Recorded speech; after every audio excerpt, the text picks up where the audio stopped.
The ball dropping. Hi, everybody. My name is Amanda Calendar, and welcome to the More Sugar Podcast, where there's always something more. The purpose of my podcast was derived from my book, Sugar and My Grits, Grief to Gratitude Through Grace, conversations I was having with my friends around grief, and conversations to help heal and encourage other people. Just recently, I have my friend here, Tamisha Harris. Just recently, I made a trip to New Jersey for work, and I had great time with some of my friends. And from those conversations, I noticed that a lot of my friends was losing their mothers.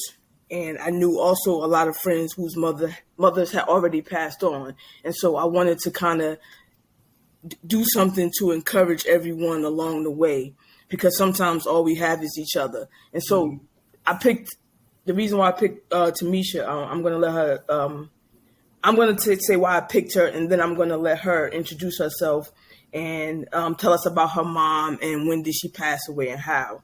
Me and Tamisha have been friends for about almost 20 years, maybe more, since we was like 15.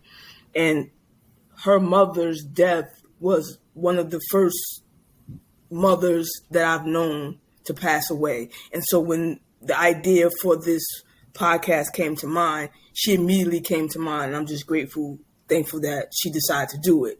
So with that being said, I've done podcasts before, but this is my first visual. And God willing, in a couple of years, when we're doing big things, we're going to look back on this podcast and say, look where we came from. Right. And I'm just grateful and glad that you said yes. So it's New Year's Eve and we're recording this. So I'm grateful that she took some time. So if I sip, this is a very, very emotional topic for a lot of people. So if I sip along the way, then go ahead, friend, take it away. All right. So my name is Tamisha. Mandy asked me to do this podcast. At first, I was like, I wasn't too sure. But then I was like, you never know who you can help along the way, like she said. My mother's been gone since 1995. I was 17 years old. My mom was 38 years old when she passed. Around that time, my mother she died from cervical cancer. Something that was very new to all of us. Nobody really knew much about what cervical cancer was, how it existed, none of that. So my mother's death took a big toll on me, my friends, and the community. It was just a really dark place for me, dark place for me. Okay, so 1995 was a very, very long time ago. You 17 years old. Very long. How old now? I'm 45 years old. So that's almost more than half your life. Exactly. And so how much do you remember about your mother, and what is your favorite memory? Okay.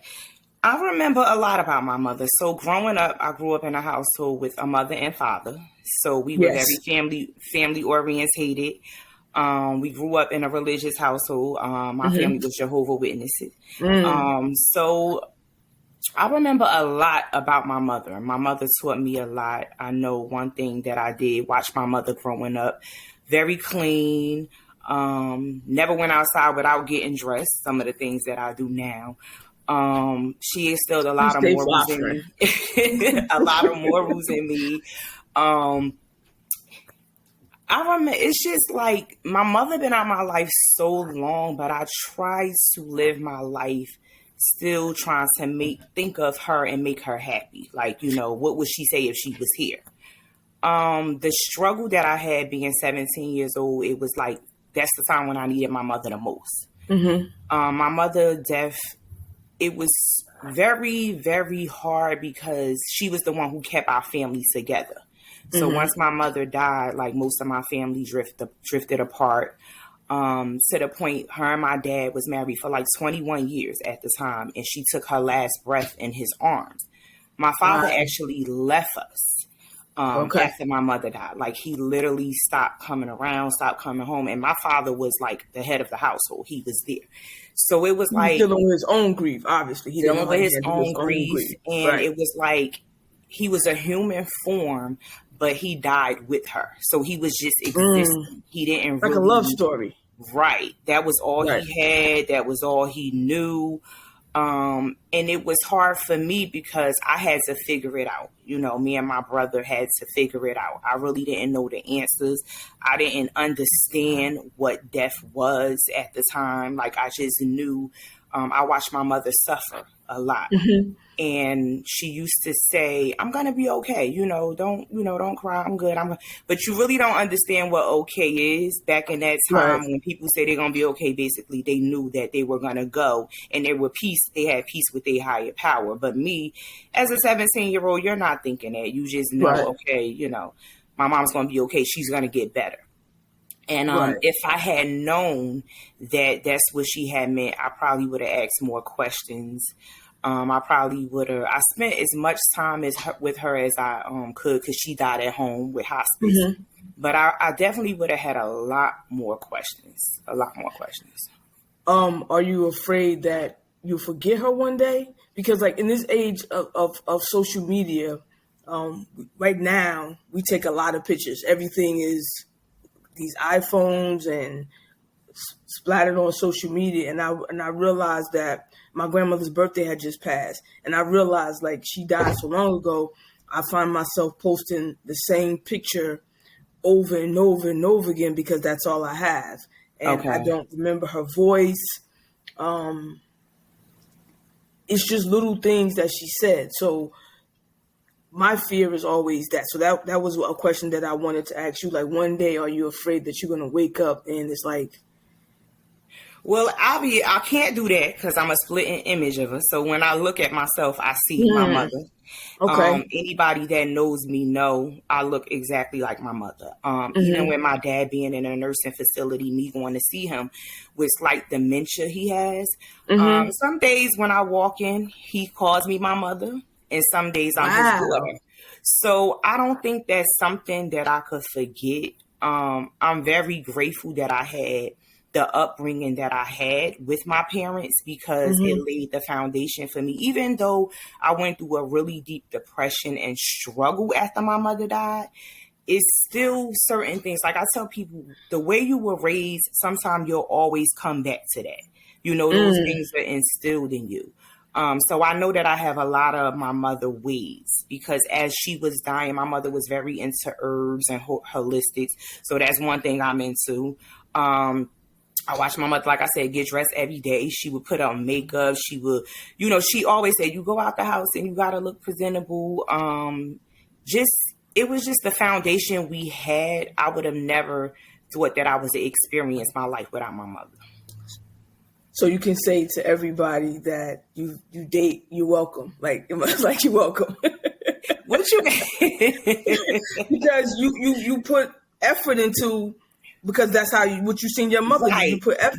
So you just don't leave it out the house like any type of way. Yeah, we weren't allowed to. Even with cleanliness, certain things is instilled in you. Like, as you grow up a certain way, even with me growing up being a Jehovah's Witness, like, at some point, you go back to what you were raised at, or you try to look into it, or you try to see, because you don't want to always take on something just because you was raised that way. It's not, sometimes you don't have a choice when you're growing up. You do what you told, you do what you see. You don't have a choice. So as you get older, it's time for you to make those choices yourself. One thing my mother did, she was very close with the little friendships that she did have. My mother wasn't like a person that be around like a whole lot of people, but the friendships she had, she valued. And that is me. I take my friendships very seriously. I have a great set of friends. I don't see how people could even exist in this world saying that they don't even have good friends, because they know my story. They've been there through the ride. So they give me comfort. Like, right. That's good. What is grief to you? Like, grief is something to different to everybody. Some people think grief has its ebbs and flows. Some people think of grief as something really low, and some people just can manage to push through. What did grief look like for you? And even if you, as a 17-year-old, you probably didn't know what that was. But now, as an adult, you can put adjectives to those feelings. What do you say that grief is? What would you say grief is to you? Okay, so grief is like grief could be in a relationship. Anything that you lose that you are close to, or grief could be in a friendship. Anything lost, something that you lost that's dearing to you. So with me growing up with the loss of my mother, I didn't realize until I got to a place where I started seeking counseling. Okay. What I was going through. The way that because we was kind of lit, like after your mom died. Right. When I say we was kind of lit, we all like rallied around you. I don't mean to interject, but like thinking of it from my perspective, watching you move in that, and I was like, damn, she fine, right? And I'm not thinking because we all the same age. And I'm a little older, but I'm thinking like, damn, Tamisha handling it like a G. Like you said, your dad left, so you survived. Right. So, and I think that's the perception people have. They see my strength. So everybody have this thing where, oh, Tamisha, you so strong, but they don't understand sometimes you're behind four walls too. So when I realized, I said, Tamisha, like I realized that certain relationships, and I wouldn't say friendships, like even like dating people, talking to people, I didn't realize that what I experienced as a child was a form of abandonment. So even by my mother dying, my father leaving me, it still was a form of abandonment, even though it wasn't like they intentionally neglect me. It's still a form of abandonment. So because of that, I start picking up abandonment traits and didn't realize it. So say if I'm close to someone and you do something to hurt me or make me feel some type of way, it was nothing for me to just walk away from that, because it was like I was so used to being walked away from, whether it was from death, whether it was from. So, like I feel like if I'm a good person to you and you do something to me, I don't really have to explain myself to you. I could just abandon you. These was things that I was doing and they were affecting different relationships, but you don't realize that until you get older. And it's like, okay, you're numb. So when you guys were thinking I was okay, it's more so you're numb. You're trying to maneuver through things. And as you keep picking up the same patterns, it's like you need to, dig a little deeper. And that's where therapy comes in. So because of that, I'm gonna switch the order of the question since we're talking about it. It says that as friends we talk a lot, and I'm grateful for that, because most friendships are so.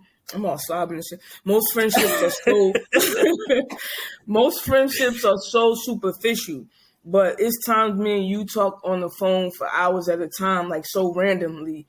I can pick up the phone and call you and we'll just talk. And I'm like, man, when I hang up, I say, damn, I should have had the mic on, because it's not just checking in on each other. It's vibing on a different level. It's communicating, talking about relationships. We had when we had dinner when I was in New Jersey at the Cheesecake Factory. If it wasn't so loud, I wanted to turn on my phone and just slide the mic across the table. But I cherish those friendships. And so, like I said, me at that age, I was running from things at home as well at the time your mom died. And so your house was like a respite for me, like a refuge. And so it was like we survived together. I slept on your couch for years, like more than a night. Most people, when somebody sleep on somebody's couch, it's normally for a night. I think I moved in at some point. But and I just watched you hustle. Like the pay, we as kids had an apartment for a very long time. We paid the bills, the lights was on. Wherever somebody made money somewhere, this is how much the rent is. We gonna pay this rent. We gonna pay this phone bill. It was scary, but it was so fun because we had each other, and those are bonds that can't be broken. And I say all to say, going through that at some point, we speak about mental health and therapy a lot. At what point? Wait, before you go to that question, I want to go back because you said as far as like the hustle part. So you know me as a person, I always worked hard. I always got more than one job, and I think even with that gives me a safe place. So, remember when like at the end towards like when everybody was staying with me and y'all was there, and then at some point, it had to end. We had to go. My father was like, okay, it had to end. Someone was gonna say, hey, them kids living by themselves. Right, like so it had to end. So at that point, I had to kind of like, being that I had to figure it out, I've always been a hard worker because of the abandonment issues. I never wanted to be in a situation where I felt abandoned. So I will always hustle. I will always work. And people are like, you got more than one job? I'm like, yeah, because they won't let me go. At least I got another one. Because I never wanted to feel that part, not being abandoned. I wanted to make sure that I show up for myself all the time. Yeah, so I that just never wanted in personal life. Right. I never wanted no one else to even have the opportunity to abandon me. Okay. And that's another thing I say with relationships, because of the pain that I felt from my mother's death. Anytime someone does something to hurt me and me dismiss them or cut them out of my life, because of the pain that I felt, I never want to relive that. So I don't give people an opportunity to do it again. So with doing that, does that kind of like you're not giving your relationships 100%? That's the problem. I do give 100%, but I don't give you I don't give, and even with friendships, that's why I say I love my friendships, because we could keep it real with each other. If I do something to you, you do something to me. And if you communicate that to me, we can work on it. But I'm not a mind reader. Nobody's a mind reader. But I feel like and you know what, in a way, it is kind of like you're running from stuff, because even, by you not giving people a chance, but in some instances, how many chances you give people, and in some instances, okay, I ain't about to give you a whole bunch of chances, because I feel like some things is just people. Like, if you are who you are, and I ain't giving you a second chance, But yeah, so bad. I'm cut you off when you was going to mental health. No, we had this conversation. So, I said we speak a lot about mental health and therapy.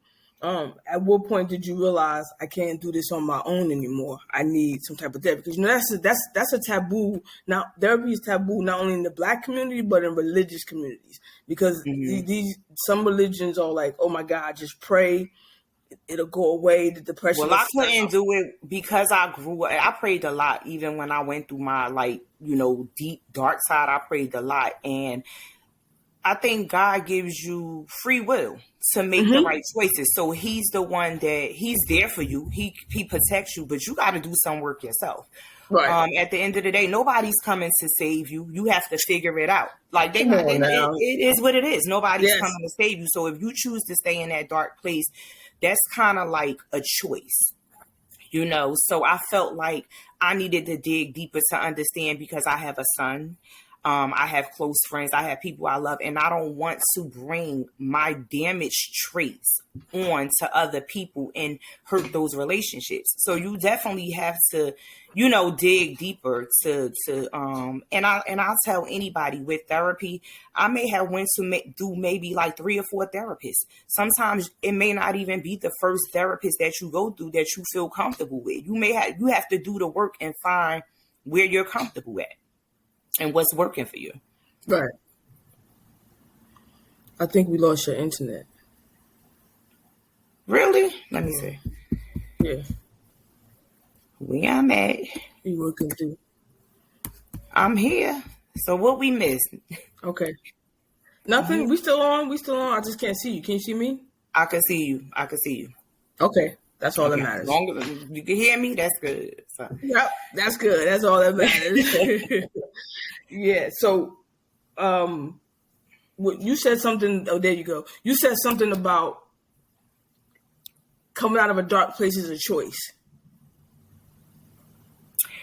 Yes. Well, for me, it was because, and everybody's different. Everybody's grieving process is right, because there's some dark places I've seen people that it's hard to come out of. Right. So when I say, I'm going to speak for myself, I'm not going to speak for others, because mental illness, trust me, people don't understand. It's not something that's selfish. It's something that is very fragile, and everybody can't come out of a dark place. Right. So when I say dark place, I'm meaning for myself. When I wake up every day, if I'm going to choose to be happy or sad, if I choose to do, you know what I'm saying? That's my dark place. And if I don't want to live that, I have to do what I need to do not to feel that way every day. Gotcha. I just feel like doing the work, because you have to look at your relationships and your patterns. And if you keep getting the same outcome from everything you do, sometimes it's up to you to do the work. you know, and a Yeah, lot of no, things. not sometimes. It's all the time up to you, beautiful. Because you just like you literally just said, no one's coming to save you. Yes, And we have yes, those friends like we check on each other, right, right? But I always say sometimes you got to if it is a burning building, I'm coming to get you. I don't want to drag you out. I need you to help me, help right, you, right, get you out of this right, spot. right. So when we say there's no one coming to get you, if you got friends like us, someone's coming to get you. They're gonna try. They're gonna try. But no matter, even if you trying and I'm not ready, it don't matter how much you try. If I'm not ready, you could try as many times as you want to. But if I'm not trying, it's pointless. You got to be ready. And one of my questions was, how do you honor your mother and keep her memory alive? But you kind of already touched on that when you said not do you only look like her, but the fact that you get up every day with and you practice all these values that she instilled in you every single day. Yeah, but one thing I wish I would have did that she did was keep the family together. My mother was very family oriented. 17, friend. Exactly. But as I got older, as I got older, I wish that I would have been able to do those things. But I stayed. It took me a while to even seek counseling.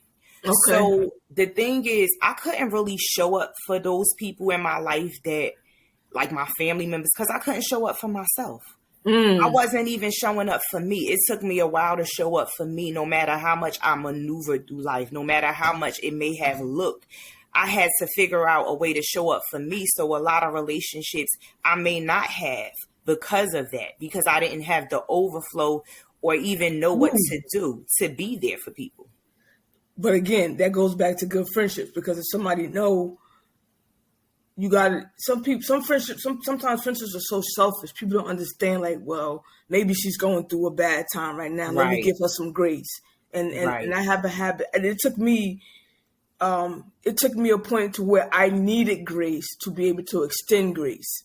Right. Mm-hmm. And that's what most people, I don't want to give anybody a break or forgive anybody for anything until you going to God on your hands and knees, snotting and hollering, and you're like, wait a minute, if he's going to do this for me, then why can't I do this for somebody else? So that's my, you kind of like answering these questions with regular answers. Another question was, parents play a critical role in our self-confidence and sense of purpose in our lives. How did you develop these things without your mom? Like, from what I hear, and when I'm reading these books and these therapists and the social media posts, a mother-daughter bond is supposed to be so tight. Apparently, are we left to assume that you had already sealed that at 17 before she passed, that was enough to carry you through?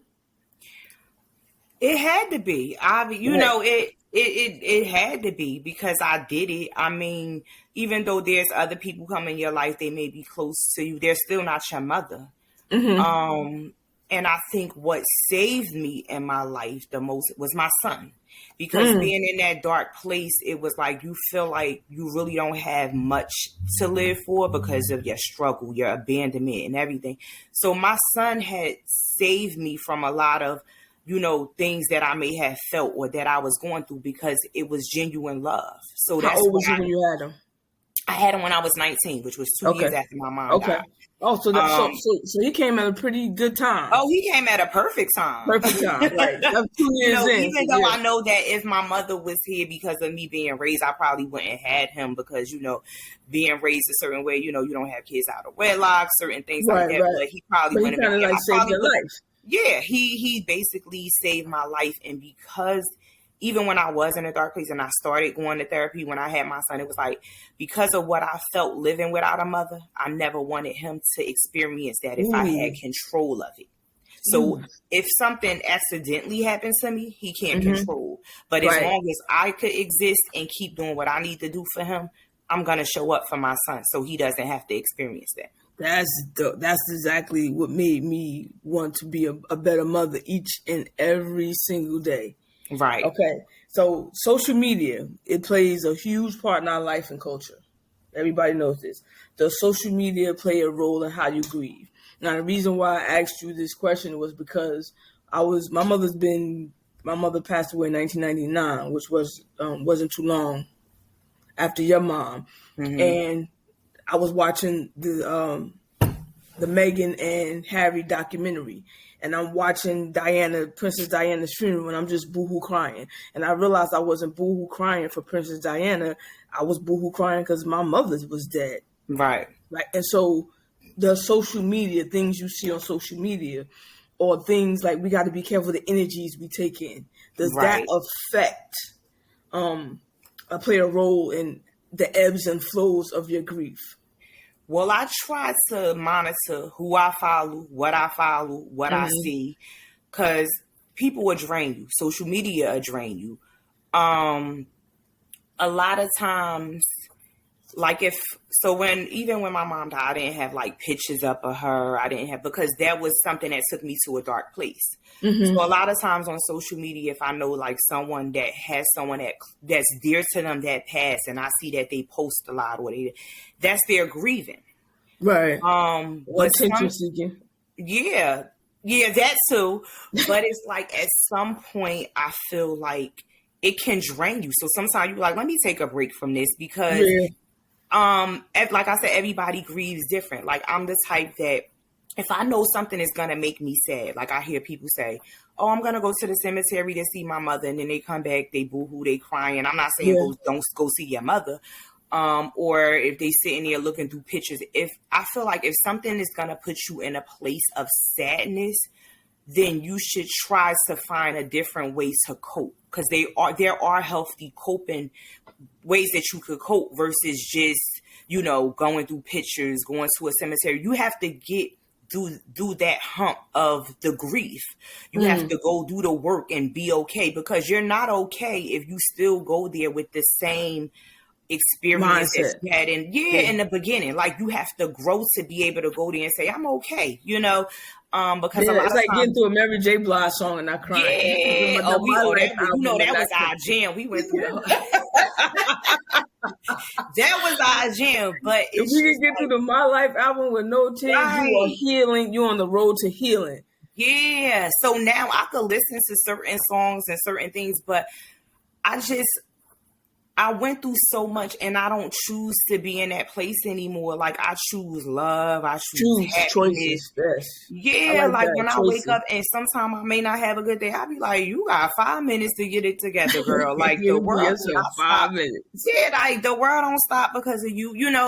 So if I know something is going to put me in a sad place, I don't do it. And I see that like sometimes social media, a lot of people, but this is new to them. This is their grieving. Like I have friends whose mother just passed recently, and I wish the time that they had their mother in their life, I had my mother in my life that long. Yeah. My mother hasn't been in my life more than she has been. I would love to have and cherish those memories. Like if I could tell anybody, cherish those memories. Your mother wouldn't want you to sit and be sad all the time, or you're gonna go through it. Feel what you need to feel. You're human. Don't, because when I was numb, when you first met me, I wasn't really sitting in the pain and I was numb.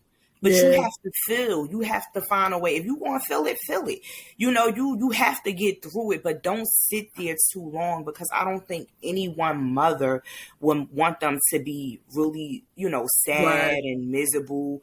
You just have to find healthy ways of coping. And I think that's the key word, healthy ways of coping. Yeah. And you have to find a therapist that works for you if you choose to seek therapy. Yeah. One of my questions was like, go ahead. No, go ahead. You good.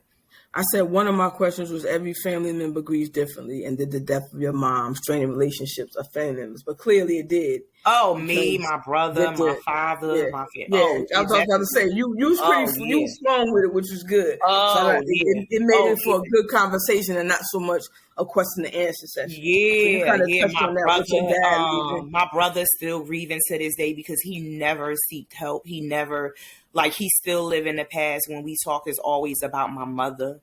Because he never got the help that you did. Oh, never. He calls me on her death day. He calls me on her birthday. He never really took the time to really, I don't think he even know where to start. And now that I'm in a different place, I could probably assist him. Mm-hmm. But when I tell people, if it don't come from my overflow, like, I'm not going to damage my mental health for someone else, because people will really drain you. So if I don't have that extra overflow, like when I wake up in the morning and my glass not filled over, you could get that's the pour over. You can't get, the rim, because I need this for me. Right. So you have to get to that place in your life. Lastly, what encouragement or hope can you offer someone who doesn't believe in a higher power or does not feel like God is working on their behalf? So, because we're clearly faithful people. You said you leaned on your faith heavily. Because I was raised that way. Right. Like, I think because of my upbringing, that was instilled in me. You have a lot of people now, they talk more about the universe. They feel like they could burn sage and kill whatever's around them. And I'm not knocking anybody for what you think or what you believe. I think if you're going to believe in it, have faith and believe it to the T. Go over the waterfall and the ground with that faith. Be strong about what you believe. Stand in what you believe in. Don't just do something because it's the thing that's the latest thing that's popping or whatever. Or do your research and see what's worked for you, Yeah. Nobody's definitely coming to save you. You definitely have to do the work. Like, I encourage anybody, like, just try to put yourself in a mindset of just being happy and think of the good stuff, the good memories. Surround yourself with good people that's gonna support you along the way. You definitely need those healthy relationships. Find healthy ways to cope. It's easier to pick up a glass or smoke or even, sex. All of that is a form of grieving that people go through. So you can't really judge people. And the way I live my life now, I don't take everything personal. Because people are really struggling with mental illness. So my thing is, when someone does something to me, I'll be like, oh, well, maybe she just wasn't having a good day, or maybe she going through something, because people don't share those things with you all the time. So give people, like you said, give them some grace. People are really struggling. Like, give them a break. Like, if you take everything personal, you'll be real miserable out here. You just can't take things personal. Not everything. It's not that serious. I really wish that people had another friend of mine who I met a couple of years ago. A lot of people watch things on social media. They watch your interactions with people. They watch your movements. And she said that she was envious of my circle and my village. And I said to her, I was like, that's not something that I just went out and put together. That's years of being who I am. And my authentic self, and bumps and bruises, and showing up for people, and people showing up for me. Yeah. And I'm just grateful that I have a village of friends, like genuine friends. Right. And the funny thing is our son is 7, and he said the other day he had a dream that he got married, and in his dream he's mentioning these names of people, and it just made me smile, because I said these are people that he see around all the time. Right. And I'm just grateful that you had the wherewithal to keep going, and that we're friends, and that I'm a part of your life, and that we was able to share this great couple of minutes with people.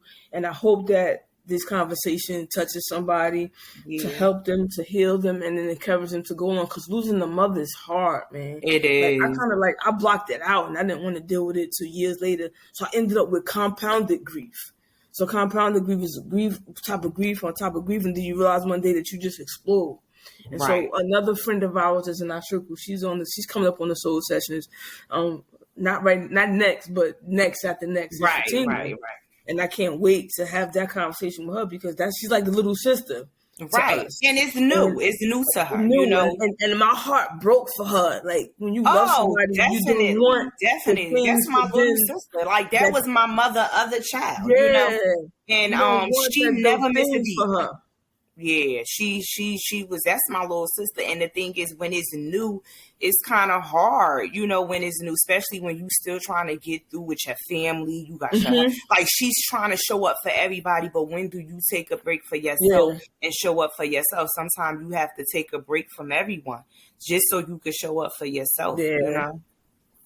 So yeah, but and sometimes you just need that encouragement from your friends, your outside circle, and not the people on the inside, right? Like, the ones that's gonna always be there, and it just warmed my heart. I'm gonna leave some of that for me and her conversation. But when you was at the repast, like serving food, and I couldn't be there, so I stopped by the morning before and like rung the bell, ding dong. Look, I can't. I gotta work. I can't be there, but I know you can do this, right? And she wasn't even expecting. She's like, "Who's at the door?" But that's one thing about us. Like, when I say we show up for, we cannot. We show up.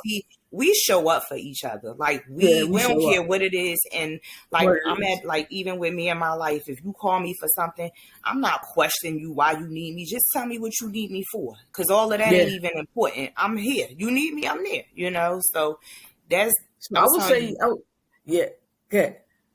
No, them friendships is, you know, and you outgrow people. I can't really say, but most of my friends, they've been in my life forever, and even new people, like, you know, like, I can't even say we outgrew each other. I think we kind of grew together. Even though we grew together, right? Yeah, we did go together, which is a blessing, because I've outgrew friends that I've met 5 years ago, 10 years ago, and already I'm like, dude. Yeah, you do too much. Like, you start comparing people, like, my friends don't do this. Like, yeah, exactly. Like, nah, I don't know my riders. Yeah, my regular friends, they don't do this. Like, nah, you got to go. Like, you know? What is you want? And I think that we're blessed to have that, and I pray that it's kind of hard to find that late in life, and I just think that we're part of the few that have that. And I just think that we're blessed to have it. And I think this conversation will actually help somebody. You definitely drop some gems. I'm appreciative. I love you. I know it's New Year's Eve. Exactly. And I'm going to let you go. You know I'm about to go. You about to go hang with the rest of the family. You know what I'm saying? You about to go hang with the rest of the crew. Yes, you know me. I love my friends. Like, these That's my another sisters. thing I would tell people. Music puts you in a good place too. Yeah. Like, you know, I love music. It can either put you in a good place or have you on the bathroom floor. On a Mary J. Blige, please. But nah, I ain't in that place. Like, I just every time, but it's good memories now. Every time I hear that Mary's joint and that beat drop, I just think, and everything of us in that living room, man. With a boom box, yo, we made it. We made it work.